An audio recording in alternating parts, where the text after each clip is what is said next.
والا تھا، اس کا کاروبار کیا، وہ اس کے کوئی بھینسیں، کوئی جانور، کوئی کام کرتا تھا، اور یہ قابل یہ زراعت کرتا تھا۔ تو اس نے ایک اچھا سا دمبا لے کر اور ابا سے کہا، ابا یہ دمبا ہے، میں اسے لے کر اللہ کے دربار میں پیش کرتا ہوں، میں فلاں پہاڑی پہ رکھ دیتا ہوں، آپ دیکھو، اپنا ہاتھ لگا لو تاکہ یہ بات ہو جائے کہ ہاں آدم علیہ السلام نے ہاتھ لگا لیا اور میں رکھ کے آتا ہوں۔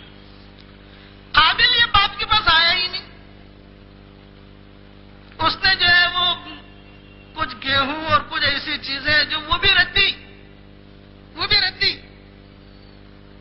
وہ اس نے رکھ دی وہاں۔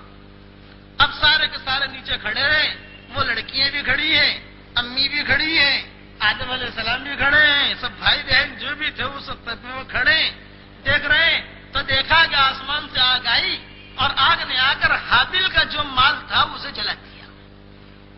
اعلان ہو گیا کہ صاحب سب اس لڑکی کا نکاح حابل کے ساتھ ہی ہوگا، اس کا مال قبول، وہ بھلا آدمی تھا۔ اب قابل کا مال قبول نہیں ہوا، اس اور غصہ آیا، اب غصے میں اس نے حابل سے کہا لاقتلنک، تجھے قتل کر دوں گا، لاقتلنک، یہ قرآن کا جملہ ہے، لاقتلنک، کہنے مطلب کہ لڑکی بھی گئی، جس لڑکے سے شادی کرنا چاہتا تھا وہ بھی گئی، اور دوسرے کی میری ذلت بھی ہوئی کہ سب نے دیکھ لیا کہ میرا مال قبول نہیں ہوا، تیرا مال قبول ہو گیا، یہ قرآن میں لاقتلنک۔ حابل بھلا آدمی تھا، اس نے کیا کہا، بھائی دیکھ میں تو تجھے صحیح رہبری کرتا ہوں، بھائی انما یتقبل اللہ من المتقین، اللہ تعالیٰ تو تقوی والوں کا مال قبول کرتا ہے، بھائی تو بھی تقوی اختیار کر تو اللہ تیرا مال بھی قبول کرے گا۔ کرنا نا، میں تو تجھے مار کے ہی رہوں گا۔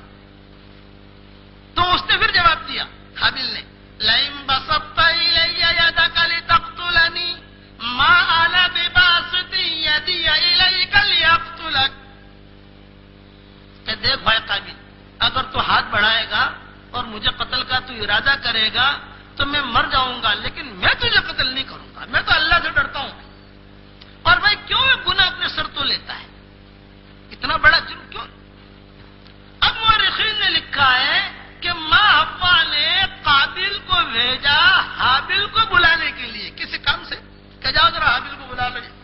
اب وہ بلانے گیا تو رستے میں دونوں بھائیوں میں تو میں یہ حابل سمجھانے لگا کہ بھائی کیوں یہ چکر میں، یہ لڑکی کے چکر میں کیوں پڑتا ہے، بھائی تیرے لیے حرام ہے اور اللہ نے میرے لیے جائز قرار دی ہے اس کو، تو یہ چکر میں کیوں پڑتا ہے۔ اب وہ دونوں میں وہ چھری لے کر گیا تھا وہ قابل، چنانچہ رستے میں اس نے جو ہے قابل نے حابل کو قتل کر ڈالا۔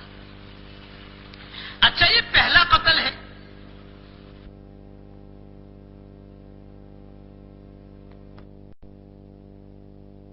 حضور صلی اللہ علیہ وسلم فرماتے ہیں، مسند احمد کی روایت ہے کہ قیامت تک جتنے بھی قتل ہوں گے سب سے سارے کے سارے قتلوں کا گناہ قابل کے سر کے اوپر ہوگا، اس کے گردن پر قتل جو اس کے سر یعنی گناہ رکھے جائیں گے۔ اب حابل گھر نہیں آیا، ماں ڈھونڈ رہی، شیطان دوڑا دوڑا آیا اور شیطان نے کہا کہ قابل ابھی تیرا بھائی پورا مرا نہیں ہے، وہ تو تھا نا، وہ تو زندہ ہی تھا، اسی نے ساری چکمک کروائی کہ تیرا بھائی بھی پورا مرا نہیں ہے، دیکھ زندہ ہے۔ وہ پتھر لے اور پتھر لے کر سر پر زور سے مار۔ تو اس نے پتھر لے کر زور سے مارا تو وہ جو چھوٹی موٹی رمک تھی یا حیات تھی وہ بھی گئی، مر گیا۔ اب ماں ڈھونڈ رہی، حضرت حوا ڈھونڈ رہی، حضرت آدم علیہ السلام کو ہی پتا نہیں کہ کیا ہوا ہے، ڈھونڈ رہے، کہاں گیا حابل، دکھائی نہیں دے رہا۔ شیطان یہاں آیا، یہ کہا کہ تمہارا لڑکا سویا ہوا ہے، کچھ کھاتا بھی نہیں، کچھ پیتا بھی نہیں اور کوئی بات بھی نہیں کرتا، بھی ہے کہاں، یہ کہ فلاں جگہ۔ اب دوڑ گئے تو دیکھا ہلا رہے ہیں، اب موت کی پہلی مرتبہ دیکھ رہے۔ آدم علیہ السلام نے کہا کہ اس کا تو انتقال ہو گیا۔ اور ایک روایت میں یہ ہے کہ قابل نے جب یہ کام کیا تو اس کے بعد اسے شرمندگی ہوئی کہ میں نے میرے بھائی کو قتل کر ڈالا، اپنے گود میں لیا، بھائی جاگ جا، او بھائی بھائی کھڑا ہو جا، بھائی بھائی، لیکن بھائی کہاں بولتا ہے، وہ تو مر گیا۔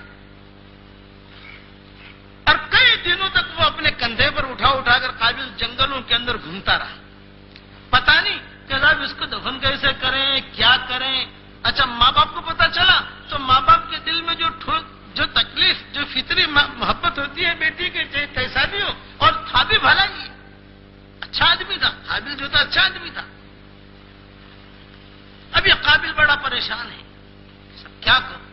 تو اللہ تعالیٰ قرآن میں کہتے ہیں کہ اتفاق ایسا ہوا کہ ایک دو کوے آپس میں لڑ رہے تھے، فبعث اللہ غرابا یبحث، یہ بھی قرآن میں کہ اللہ نے کوے کو بھیجا، وہ دونوں لڑنے لگے اس قابل کے سامنے، تو ایک کوے نے دوسرے کوے کو مار ڈالا. جب کوے نے دوسرے کوے کو مارا تو یہ قتل بھی اس کے بعد ہوا ہے. یعنی روئے زمین پر جو سب سے پہلا قاتل وہ جو ہے قابل ہے، اور سب سے پہلا مقتول وہ حابیل ہے. بھائی نے بھائی کو قتل کیا اور عورت کے چکر میں قتل کیا، کہ لڑکی کے چکر میں.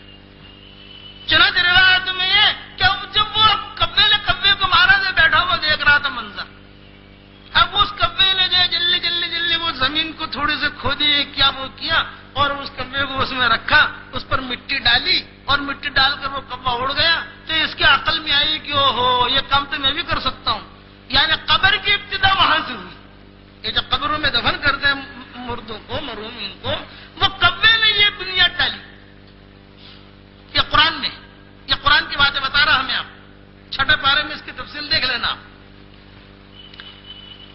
کیف یواری سوءۃ اخیہ فاصبح من النادمین.